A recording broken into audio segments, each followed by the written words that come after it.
Ladies and gentlemen, boys and girls, welcome back to the channel. My name is Tremaine. You're watching Talking Cars with T in a 325 IS. Listen to that. Listen to it. Need some brakes. That's right, ladies and gentlemen. Today we are in my 1990 325 IS Evolution 1, or Evo 1 as they commonly say. It is in my favorite color for the car, and I'm not saying that because I have that color, but I just think a 325 IS in red, brilliant red, looks amazing, you know. I've owned this car now. I have it for 3 years, and you know, with me everything's a story, and that's why with my viewers I always try and encourage and share stories of how I've reached this point so far, you know. So this was IS number 9 that I went to view over many years. This was the 9th IS that I went to view. And I came to a point where I actually had given up, if I can say, or lost hope on finding 325 ISs. Because if you know about a 325 IS, like E30 325 IS, you'll know that they have often fallen into the wrong hands, if we can say that, early on in their life. And they were, back in the day, they were just normal, ordinary cars that just so happened to race in the Group N series. But you would find mums driving these cars, you would find people daily driving these cars. They weren't really special back then. Now, 30 years later, 31 years later, this is the absolute iconic and pinnacle car in South Africa. You speak to any proper car guy, any proper BMW guy, they want a 325 IS. You just can't find them. So coming back to what I was saying, this was IS number 9 that I went to see. I saw plenty others that have been completely butchered. Some of them are sitting on AAPV numbers on their license disc, which mean they are stolen. They were stolen and then they were recovered, hence they get the AAPV number. I've seen two halves of of an IS joined together. I've seen cars that the engines have been swapped out. You name it, I've seen it. So I eventually gave up and I said, you know what, if an IS comes, it comes. If it doesn't, then it's not meant for me. And lo and behold, one day, like I do every single day, I just, you know, put in 325 IS online in your popular automotive sites, and this one came up actually right underneath my nose in Cape Town. And let me tell you, by the pictures, sorry for the light, I can see that it's not very great, but by the pictures, I promise you, even if you didn't know about 325 ISs, you wouldn't have gone and seen this car, because it was sitting under a car cover. The pictures were not great. I think there were 3 pictures posted of it. Okay, you can go, you can go, you can go, you can go. That's the thing with driving this car, is you've got to be so careful, because the common public does not know what a 325 IS is. For them, it's just an old BMW. Coming back to what I was saying, that it was undercover, full of dust. It was as good as a barn find, but in a garage. And I promise you, you would have not taken a second look at it. But anyways, I shared it with my neighbor friend and his dad. His dad and himself are friends of mine, and I showed the car to him, and he said, okay, let's go and see the car. And I said, look at the pictures, it's not worth us seeing it. He said, let's just go. So I must thank him and his dad for actually persuading me to go and see the car. So we go and see the car. and we meet with, and there's always a story, you know, I love sharing stories with you guys. And we meet with the owner's father of the car, because the owner was not there at that time. He was at his business. And the father was, for the lack of better words, not very helpful and not very knowledgeable on the car. He said there were no spare keys. He said there were no service history. There was no service books on the car. He didn't allow us to take the car out of the garage to see the car. So eventually we both, myself and my friend, we both jumped back into my car, and I said to him, I told you so. But anyways, so we persevered. Believe it or not, we persevered. And we phoned the owner of the car and we said to him, can't we see you? Can't we meet with you to show us the car? He says, fine, come and see me that evening. I will be home and I will show you the car.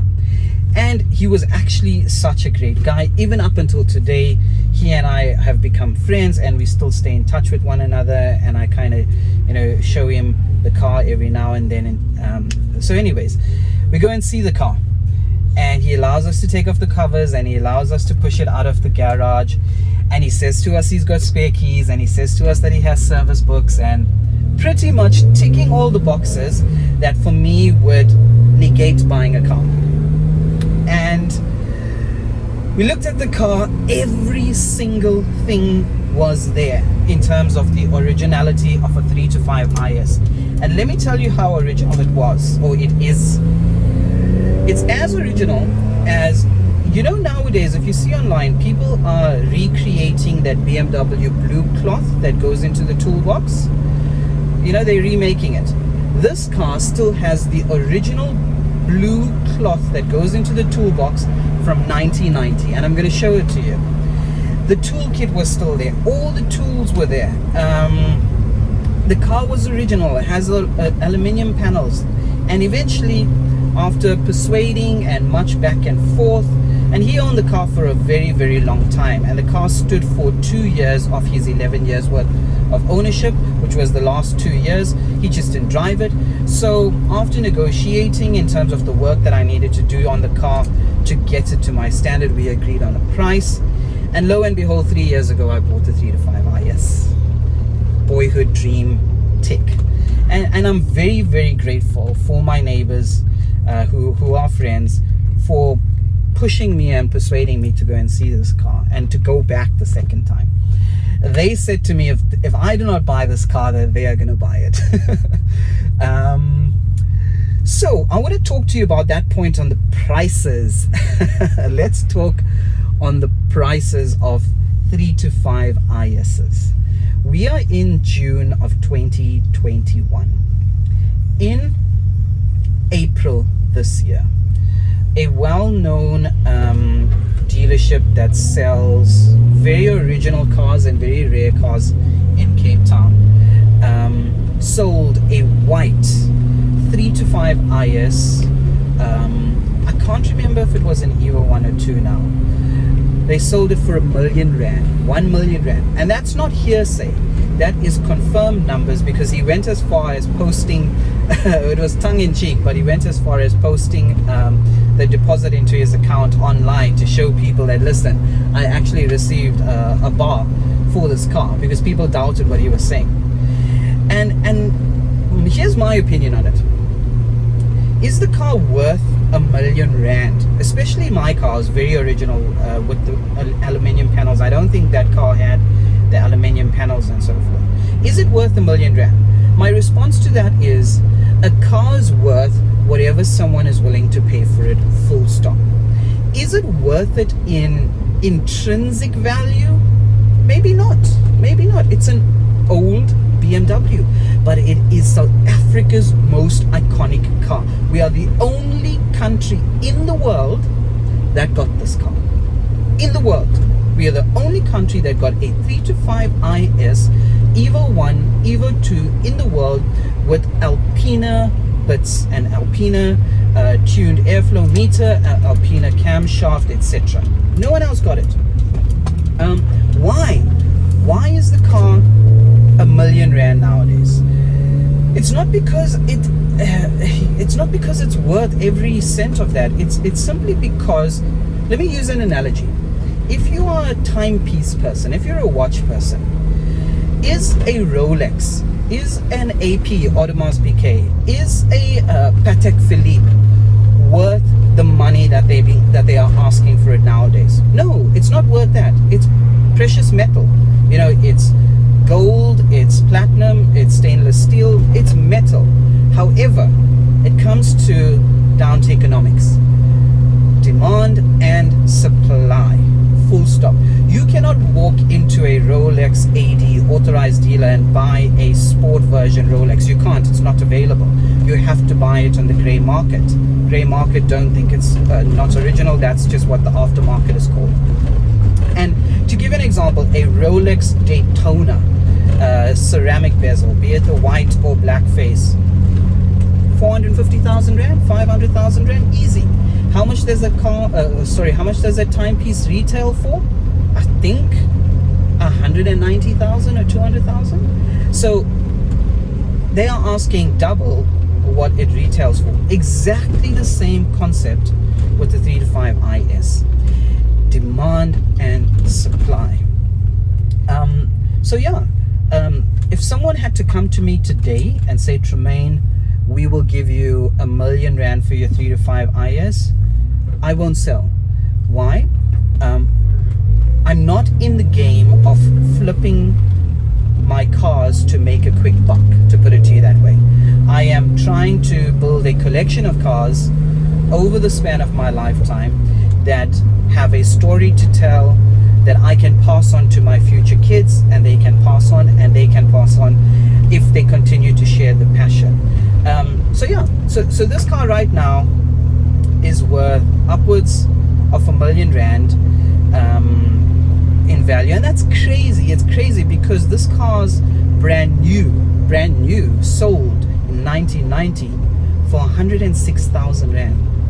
In 1990, you could buy a 3-5 IS for 106,000 rand. Just put that into perspective. 30 years later, it's a car. Most people associate a car as a depreciating asset. 30 years later, you know, you've 10x'd your money as such. Not a fantastic return over 30 years, but it's a car, you know. And I remember 10 years ago, you could pick these things up for 150 grand, easy, any day of the week, and it wouldn't be difficult to find it. Now try and find them, and the guys that have them are holding on to them. I mean, my car has 190,000 kilometers, but it's true kilometers, it's true mileage. I personally know people that have 60,000 kilometers on their IS, 70,000 kilometers on their IS.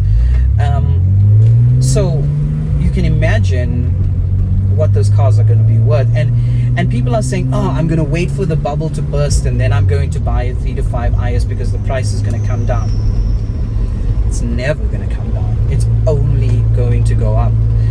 So stop waiting. If you are a true enthusiast, a true collector, and you really want to add this to your stable of cars, pay the money, because in 10 years from now, $1 million is going to feel like 500,000 rand. It's just the time value of money.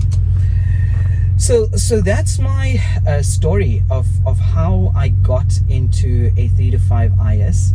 And this is going to be a lengthy video, so I do want you to be aware of that, but I think it's worth it. I think it's worth sharing with you the intricacies of such a iconic car. So I hope you enjoy the video. You'll hear that I do talk about a lot of things and I do put right a lot of myths, but I'm not pretending to know everything about the car. There are guys out there that know absolutely everything about the cars. It's just so much. You must remember back in 1990, BMW didn't catalog and they didn't reference the cars as well as they do nowadays. But yeah, enjoy the video.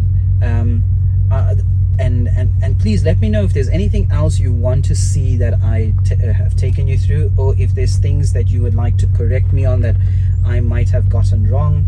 Please feel free to do it.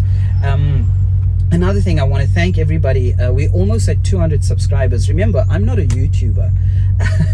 I'm just a guy out there that's sharing his significant to me but insignificant to others collection of cars, and just taking you through the journey of how I managed to acquire them, and my story of not coming from anything at all to owning these cars now. So I hope you guys can take this video, share it with as many people as you can, not because of my channel, but because I want people to know about a 3 to 5 IS. I want them to know about the ins and outs of it. Share it with as many people as you can.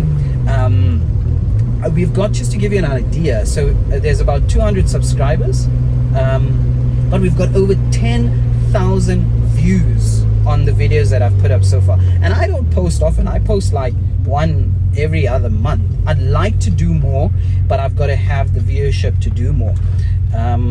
So share it with as many people as you can. Show people a nice, clean, original 3 to 5 IS. Show them the ins and outs that guys talk about and debate about. At least now we can put that was under a tunnel, so I just wanted you to hear that. So yeah, share it with as many people as you can, and that's my little story of how I got to a 3 to 5 IS. And here's a bit of a pull for you. It's head cutout. What can I say? Enjoy.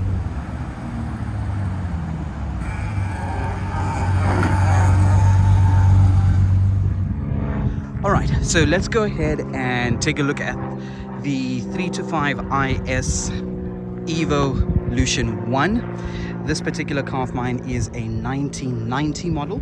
So what I'm going to do as we do a walk around on the vehicle is I'm going to take you through all the little nooks and crannies and the intricacies of the car. I'm also going to explain a lot about the 3 to 5 IS to you, and I'm also going to try and correct a lot of myths on the car. I am by no means the absolute expert on the car, but I do know a fair bit about it. There are guys that know a ton more, and please just excuse as there's trucks and vehicles and so forth coming past. But yeah, like I was saying, well, let's this truck come past. So we've got a beautiful setting here. I mean, just take a look at this. And then you've got this iconic 3 to 5 IS parked right here. I mean, just look at this thing. You know what? I own this car now for 3 years, and I promise you, it's never gotten old, and it's never going to get old. But I'll tell you more about it as we go along in the video. All right, so let's get cracking. All right, so like I said, 3 to 5 IS Evo 1 1990 model. Let's start with the front of the car. All right, so the bonnet on an Evo 1, the bonnet, the fenders and the doors are aluminium. So that's one of the differences between an Evo 1 and 2. So let me take you through a few myths and to correct a few things. On the headlights, these are commonly known as the smileys. Why? Because this bottom part here resembles a smile. So if you look closely, you'll see there it says Bosch. That's the headlight, Bosch. There again, Bosch. And on this side, Bosch. And again. Now, to know that it's the original headlights on the car, it must be Bosch. All right. Anything else, it's not original headlights. It's not OEM. The fogs is also another point. You'll see there it says made in Austria, and it's got to be glass. If I can just get down here, I'm sure we can see that. Let me try and get an angle for you to see. It has to say made in Austria and must be glass. Here again on this side as well, made in Austria and glass. If it's anything else, if it's a plastic face or does not say made in Austria, it is not the original fog light and it is not 100% OEM. the on the M-Tech kit that's on this car, this front bumper, if you just take a look below this, you've got this black lip. That is a coveted possession, ladies and gentlemen. That is what we call a Venturi lip. Now you'll see online a lot of guys have made molds of these lips and are reselling them for astronomical prices, because BMW back in the day says that it helps with aerodynamics underneath the car. But this thin little lip here that goes underneath the car, that there, this car has the original Venturi lip on it. So as you see, as we go along, I'll be telling you a little bit more and more about the car. All right. Now remember, I was pointing out and I said that the Evo 1 has aluminium panels on it, the bonnet, the fender, and the doors. So what I did is, just to prove that this car still has its original panels, is I brought a bit of magnets. Now excuse that they are kiddies magnets, but I brought two just to confirm. So this panel here is your normal steel, so it would stick fine. As you can see, they're sticking fine, and that's on the quarter fender there. All right, now let's move on to the door. Like I said, the door is aluminium, so these magnets would not stick. So first one drops, number 6 drops. Let's try another part of the panel. Number 8 drops, number 6 drops. All right, let's go to the front fender. Start here, just drops, just drops. And we'll try another part here, drops. I think you're kind of getting the picture. Okay, and let's do the bonnet. The bonnet's a bit difficult because it's flat, but let's try, see what happens. Drops. Let's try here, drops. Let's just do that again. I don't think I put the magnet. There we go. So that, why is that important? Because if the car has its aluminium panels, it proves it was not in an accident, and that takes the value through the roof. Because if you look at Evo 1s, and I'll show you another aspect underneath the bonnet regarding an aluminium bonnet, how to tell it out. So that adds tremendous amount of value to the car because it still has its aluminium panels. All right, so let's come around this way. So these 15-inch BBS rims, yes, these are original BBS rims, and I will show you the inside of them where it says BBS and it says made in West Germany, because back then in 1990 or 91 or 92 it was still classified as West Germany. Now these rims, you'll find a lot of incorrect rims placed on an IS that are going and saying that they are IS rims. The IS rims have this lip on the inside, so you can see where the spoke is here. There's another lip there. The BMW 5 Series rim, I think it's a 540, that looks very similar to this, does not have this inner lip here, and that's a complete giveaway regarding it being an IS rim and a non-IS rim. Okay, moving on here to the fender. At the bottom of the fender, let me get my shadow out there, we have the M Technique stickers. Of course, the kit on the IS is made out of plastic, and that is the sticker that goes with that. Okay, I'm just gonna see what else is important as we go around the car. Just coming through back to the wheels, the suspension. We've got another car coming past, so the suspension on the 325 IS specifically is exactly as the E30 M3. So remember, we didn't get, or we were not fortunate enough to get the BMW E30 M3, so we ended up getting the 325 IS, and of course the absolute legend and unicorn, the 333i. If anyone knows anyone that has a 333i for sale, please hit me up in the comments. Okay, coming back to what I was saying, The 325 IS shares the exact same suspension and 5-wheel hole as the E30 M3. Okay, here's another big point to find out if it's an original IS. And it's a small thing, but it's a big thing. This aerial, the bottom of the aerial, as well as the top of the aerial. That black and that black there. Only 325 ISs came out with an aerial that is blacked out at the bottom and blacked out at the top. Every other car has chrome bottom and chrome top. I'm sure you're learning a lot so far. All right, let's come around the rear. So contrary to what a lot of people say, the boot lid is not aluminium. It's normal steel, and the reason being, with this massive spoiler or wing, that would have caused the aluminium boot lid to warp over the years. So boot lid, steel on all 325 ISs. Of course, the iconic badge, and above that badge, the M Technique sticker there as well. This plate here, this black plate is called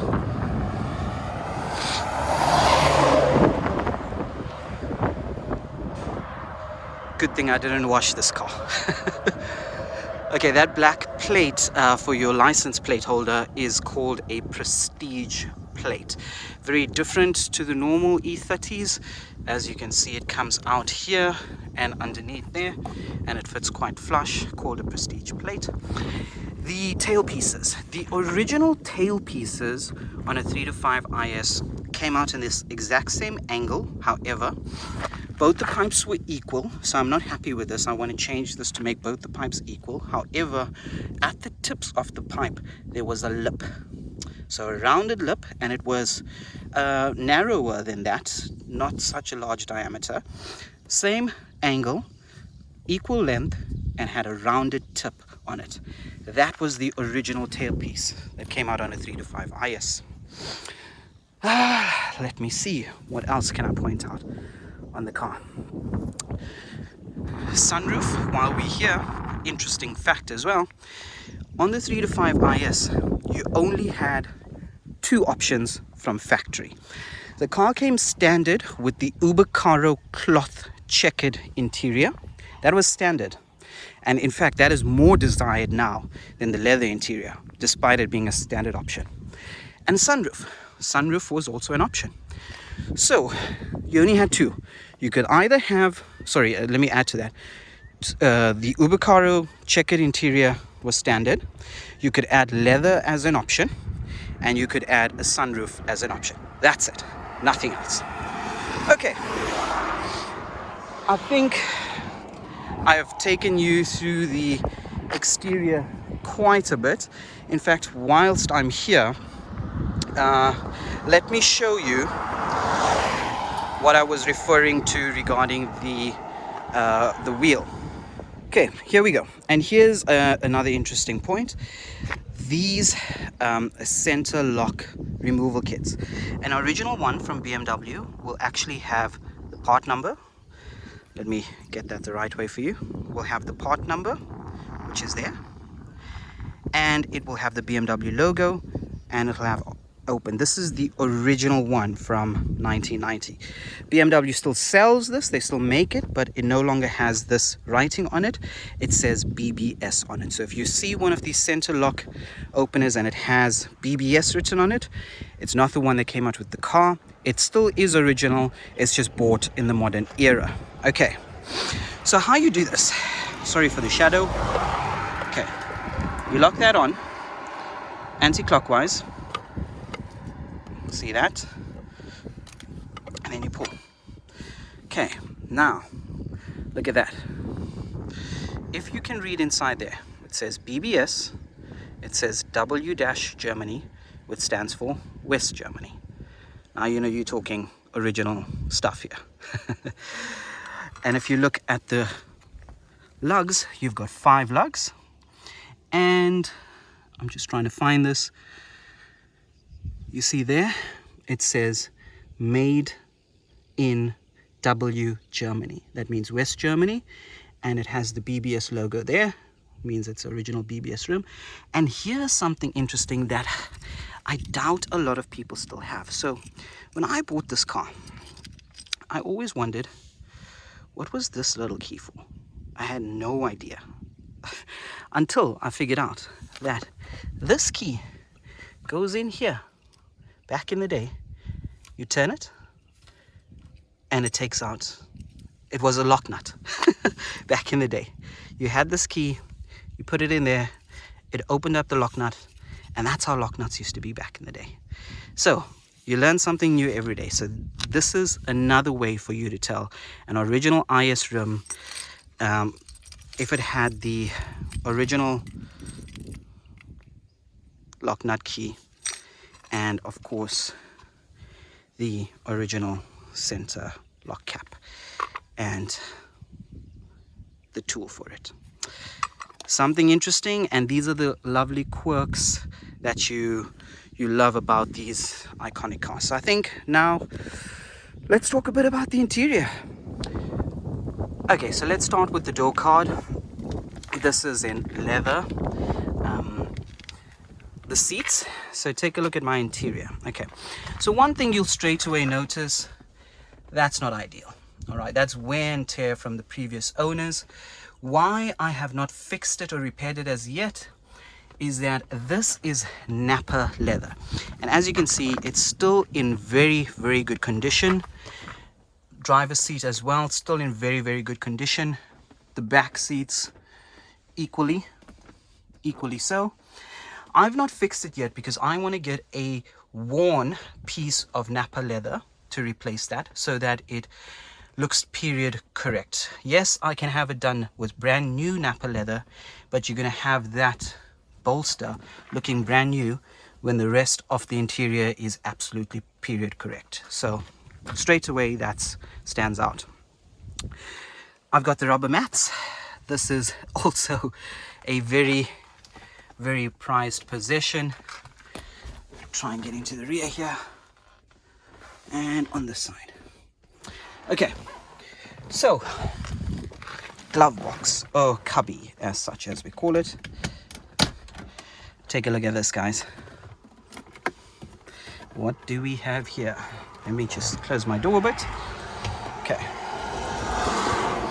so we've got, once again, the iconic BMW torch, and no surprises, it doesn't work as every other torch that I have, and I've yet to see one that works. All right, so this is the cubby or glove box, and the great thing, my dash, another thing that's common on these cars is the dashes crack. This is still the original dash, no cracks whatsoever. And take a look at this baby right here. This is a period correct Alpine tape deck. And I have some lovely old school jams on my TDK tape, taking you back in time. And this is actually the exact deck that came as an option from BMW. So what I'll do is I'll put some pictures from the car magazine when the car was released to actually show you that this was there.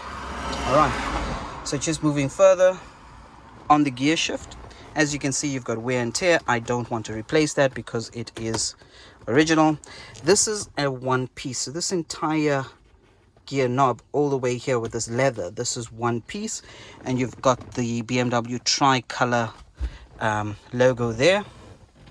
Okay, and then the steering wheel, this is an M-Tech 1, I think so. Yeah, I think I'm right. If I'm wrong, I know you guys will correct me. M-Tech 1 steering wheel, still original. And another point, guys, from factory, they did not come out with the motorsport logo kind of pen that goes here. It didn't come out with that. Here's my mileage, 100% true and accurate. I've got 190,948, and here's another trick or telltale sign. We all know that these cars are iconic for the clocks stopping to work, and further than that, people turning the mileage back.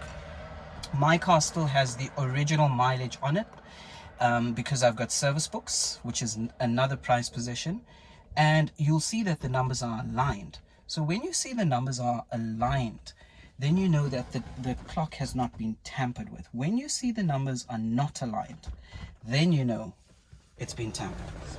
Okay. That is the run-in sticker that you get on the car from brand new, that just says to you, you know, you got to do 2,000 kilometers as a run-in. This is the check. So once you turn the ignition on, I can just quickly grab my key. I'll show you this. This is a cool feature. Where are we? Okay, so you turn your ignition on. Let's start it up. Okay, so what you do, as it says now, brake lights, so that means the moment I press my brakes, that will go off. Okay, you saw that went off, and then what I do is I hit the check. So you see all lights up. So it's doing, this is back in the day, your onboard computer. So it does a check on your brake lights, your rear lights, license plate light, your coolant level, washer fluid level, your high beams, low beams, your engine oil. So if you hit this, it checks everything, and the light that stays on is the one that you have a problem with. This light here is for your seat belt. So for example, if I take the seat belt and I clip it in, watch that. Maybe it's not picking up because I'm not in the seat. I know it is going off. Ah, perhaps I'm not in the seat. But I'll show you that when I am. And that's how it looks at the moment. I'm trying to think what else. Let's show you a bit of the back seats. Okay, here we are. Seats still look perfect, and I love the patina on it. I love the wear. I love the fact that it is a 1990 car. You know, it's 31 years old. It's not supposed to look brand new, but it looks in absolute great condition, bar my bolster there. But like I said, I've explained to you my reasoning on that. And that's the sunroof, and my headliner is still very good, very good condition as such. The backboard is something that I have the original backboard. That's not the original backboard. I have an original backboard. I just need to get it correctly carpeted with the correct gray for the backboard, and then I will put that in. You see, you've got to be pedantic and you've got to be really fussy with these cars. Okay, so take a look. Let's listen to that idle a bit.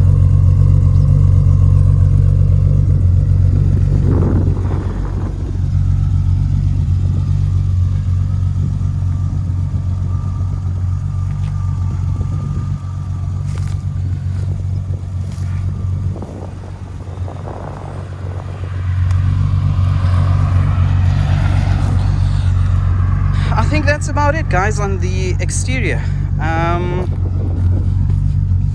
You've got your fuel cap there, original BMW fuel cap. And, oh yes, how could I forget? Let's take a look at the engine.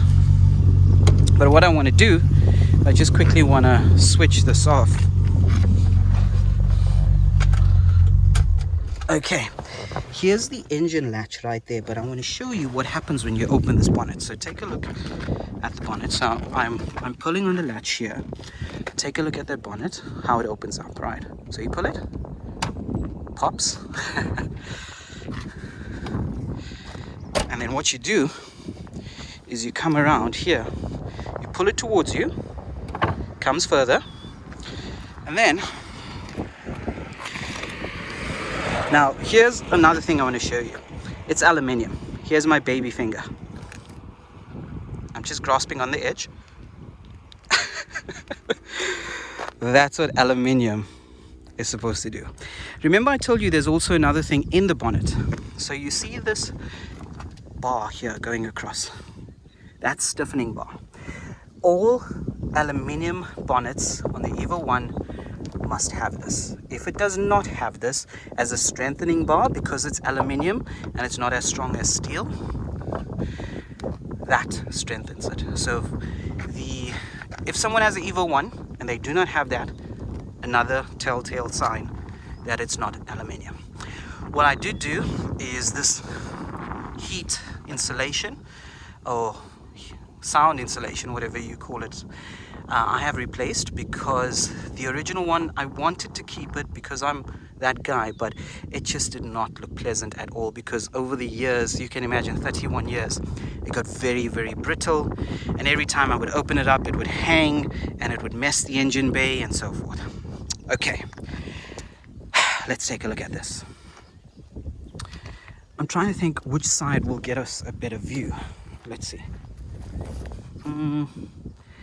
Well, let's look at both ways. All right, I'm trying to do as much detail as possible, so please excuse the lengthy video. All right, so let's start here. Paint coat, brilliant red. People are making aftermarkets of this. The telltale sign, if it's an original paint coat sticker, it will have all small letters on the color. The aftermarket will have a capital whatever, and then you know it is aftermarket. The ISs, let's play a bit of a game. Let's see how many colors I can think of. Like I said, I know quite a bit, but not everything. So we get brilliant red, henna red, calypso red, diamond, no, is it diamond black? I think the black is called diamond, but we'll come back to that. We get ice white, we get gray metallic. That's a rare color. Gray metallic. I know there's Polaris silver, there's mint green, also another rare color. I've been told that there's a yellow only one yellow, but I don't know if that is true, so don't quote me on it. What other colors do we have? So we've spoke about the reds, we spoke about the black, we spoke about the white, the mint green, the gray metallic. It'll come to me. All right, it'll come to me. Another thing, this is a metal air intake with a nozzle at the bottom that falls into the cutout of the headlight cover. You'll see that some people say the Evo 1s have this metal and the Evo 2 has the plastic. I don't know. I don't have my exact facts on that, because I've seen some really, really clean Evo 1s that have the plastic one, so I don't know. But some are plastic, some are metal. I just don't know if the Evo 1 came with I don't know which one was for which one, but this is still the original one from the car. I replaced the K&N filter that's in it when I got the car 3 years ago, and it comes from factory with the K&N filter, so please don't think I've put an aftermarket. This is a new sticker that I've put on. Okay. Also, this airflow meter, the difference between the Evo 1 and 2. Evo 2 has a different airflow meter as well. It has a 535i airflow meter. Evo 2 has 155 kilowatts.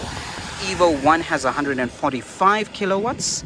And with lighter panels, and the Evo 2, to make up for the heavier panels, they up the kilowatts. So you see, it's tongue-in-cheek in terms of which one it is. But this is my engine bay, quite clean.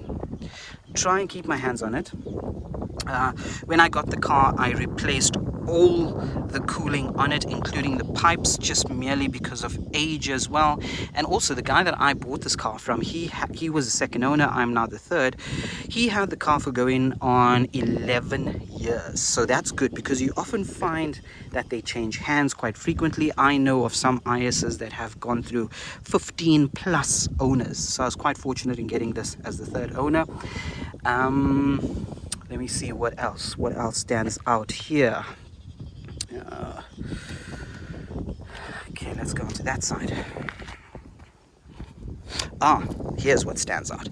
I still have the original exhaust manifold. So you'll find that people change the exhaust manifold. They put aftermarket ones to obviously get the sound and a bit louder and get the performance a bit more. That's why you'll find that some ISs sound deeper and more dronier than others, because they change the manifold. You guys know me, I'm an OEM guy. This here changes the beam on the headlights. Okay, I'm gonna block my VIN. Let me see if I can block my VIN. Let's try that. Right. Okay, this is what you find on ISs on the inside of the engine bay. So you'll see it will say BMW model 325/2S. 325 means the engine is a 2.5. It's actually a 2.7 liter. Stroke 2 means it's a two-door. S means that it is sport. IS. All right. You can see my engine number, that's fine. On the Evo 2, the HP2, it'll say 325 HP and then 2, like 2 strokes to show you that it's an HP2. So that's the difference there. If it doesn't have that, I know there's some talk like pre-production IS or testing ISs that have 2C, still to be confirmed. That's an original sticker as well. Those stickers there. Yeah, it's pretty clean. This rail often breaks on cars. That's still intact. Yeah, this is what the engine bay of an Evo 1 looks like. I think that's just like the biggest thing there to tell you. The aluminium bonnet. Okay, and I thought I would show you how it closes as well. So let's drop it. Baby fingers. Okay, I just do that just to show you that. All right, so that's how it sits now. And then what you do is you in the center right there, and you just push it, and then last push you'll hear it click, and that's how you close the bonnet. I mean, look at this, guys. Come on. I mean, there is no other car in South Africa that is more iconic. I just remembered something. You'll often see an M badge right there, and you'll often see an M badge roughly here. So there's divided opinion on that. I'm still in the woods myself. On the original car magazine that the car was launched with, there was no M badge there, and there's no M badge in the front. I love it like this. I love the fact that there's no M badge there and there's no M badge in the front. It just looks so much cleaner. It just looks so much period correct. Another thing is all of the ISs have amber lights over there as well. So anything with clear lights, it's not factory. So yeah, back to those M badges. I prefer it without. I just think it is original, and it looks the part. I mean, come on, just look at that.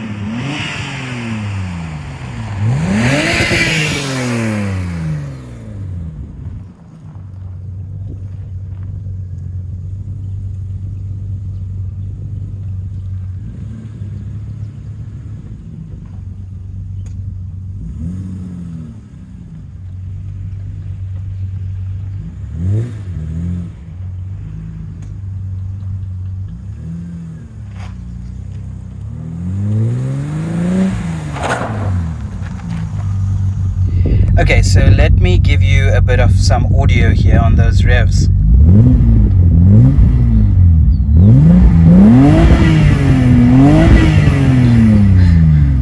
that's what we love, right? We love to hear that sound. Let's hear it a bit.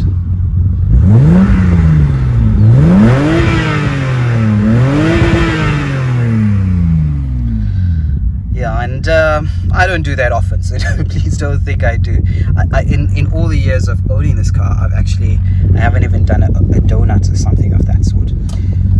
Okay, let's see how this goes. One hand driving a 325 IS.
Sometimes you really just want to cruise in this car.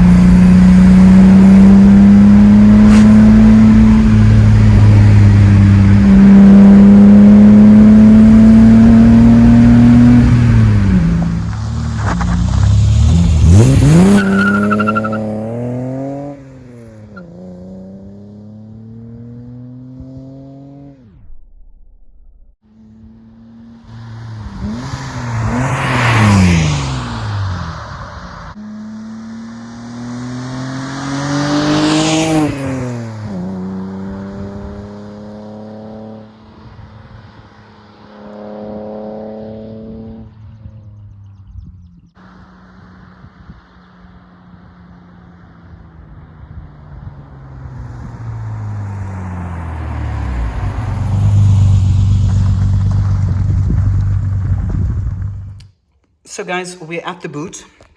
This is the original battery cover, and it has the battery sticker there, and of course the battery over there. On this side, just to show you a few of the boot tools that came with the car, this is a tire stop. So you put this underneath your tire, prevents the car from rolling. This I talked you through regarding the center lock release. Tow hook, still the original tow hook for the car. I love this stuff because they're so old, but it's still here. Okay, and then the spanner. I'm not going to take the jack out, but I will show you that the original jack is there. Okay, so let's show you what's happening here with the spare wheel. Okay, on the spare wheel, we lift up this carpet, still the original carpet. Underneath that you have this black net, sort of like a rubberized net as such. So it's the carpet, then it's the black rubberized net, then it's the spare wheel, and once again the original spare wheel. And just to take it further here, you'll see that you've got this plastic cover. Okay, underneath that you've got the butterfly nut, and you've got this metal holding. So these are all, this is exactly how it's supposed to be. This is what you need to have in your IS boot. Okay, so let's put that back there.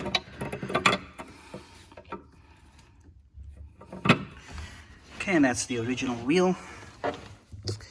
Okay, so that's I'll neaten this up after, but that's pretty much the spare wheel. And here comes the part that every BMW enthusiast loves to see. It's the toolkit. Now, another unique thing to the Evo 1, on the Evo 1 you had this light gray plastic kind of covering here. Okay, you see that? On the Evo 2, you had carpet around here. This part here was carpet. All this way was carpet on the Evo 2, Evo 1 plastic. So this car still has the original tools from back then, and you'll see the patina on it from the aging. All right, here's another thing. These screwdrivers, I've also seen them being recreated online. The original screwdrivers will have Wera or Vera or however you want to pronounce that. That's the original screwdrivers. Okay, let's take you through the rest of it. Okay, so it's got everything. Every single thing that's supposed to be here is here. As you can see, all the way from the years. And that's what I love about it. I don't want it to look brand new because it's not supposed to. It's 31 years old. And remember, I was telling you about that original cloth. I went as far as not even washing it, because if I had to wash it, I don't know what would happen to the cloth because of it being so old. So here's what I want to show you. I hope the camera catches it.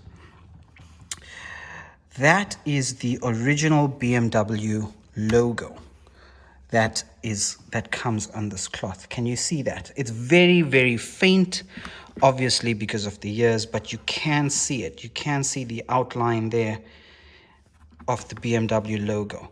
So this, ladies and gentlemen, this cloth right here is 31 years old. I don't know exactly how old is it, but I mean, the car's a 1990, so maybe it's slightly older as well. But as you can see, this is an original BMW tool cloth. Let's try and find that logo again. There we go. There we go. There we go. So that's what the toolkit looks like. As you can see, all the tools are here.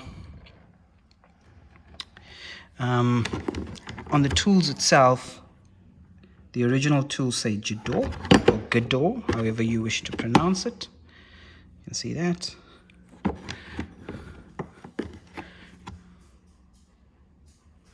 Strangely enough, didn't say BMW. Later on, they started saying BMW on that. So that's the toolkit for you, and the boot section. So here's that original service book, or owner's handbook as they call it. This is pretty much what it looks like. So I'm going to skip a good couple of pages because the first initial pages has the original owner's details. So I'm going to skip through that and show you the important stuff as such. This is the stuff that you really want to see, all the service records. So let's see where this started, right? Okay, so as you can see here, the pre-delivery inspection was done at Auto Atlantic in Cape Town. So it's been a Cape Town car forever, and that was done on the 14th of January 1991. And then it just progresses, and I mean, just look at all these stamps at Auto Atlantic. And this was still back in the day when Auto Atlantic was in Kloof Street. They're of course no longer there, they've got new premises, but it just goes to show, like, cam belt change, 62,000, 2005 that was done. I have also done that since owning the car. Another cam belt change, sorry, this was 95. Another cam belt change, 2001. So, you know, this is fantastic things to have. And I've created some sort of a file now with every single thing that I've done on the car, mechanically speaking, just to get the car running the way I want it to run, you know, all preventative maintenance. But yeah, this is the owner's manual, and this is gold as well. There's so many ISs out there that don't have this.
but I think this baby is definitely worth that time. I hope you've enjoyed the video. Please go ahead and smash the like button, as all YouTubers say, and please hit subscribe. When you hit subscribe, if you're new to YouTube, it doesn't mean you're paying for any subscription. It just means that whenever there's new videos and new content, at least it comes up for you under your subscribe video. So smash that subscribe button and the like button. And thanks again for sharing in my journey of acquiring yet another BMW. There's more to come. So it doesn't stop here. So far we've done the M Coupe AC Schnitzer. We've done the E36 M3, the Avis Blue, so-called German spec. We've done the Mustang, EcoBoost Roush package, and now we've done the 3-5 IS Evo 1.